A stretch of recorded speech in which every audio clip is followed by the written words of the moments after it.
After about 20 to 30 seconds, we're gonna go and check the pizza. We're gonna take it out, see how it's cooking on the side. Also the bottom is cooking. The flame is pretty high. So we're gonna put it back in the same spot. But now this time I'm not gonna touch the floor just because the floor is ready.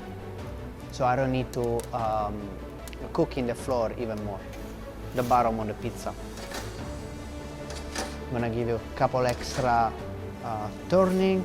Make sure that every side is pretty nice and cooking.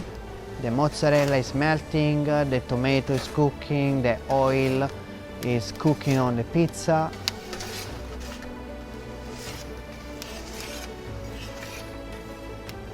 And we are cooking at almost 900 degrees. It's 887.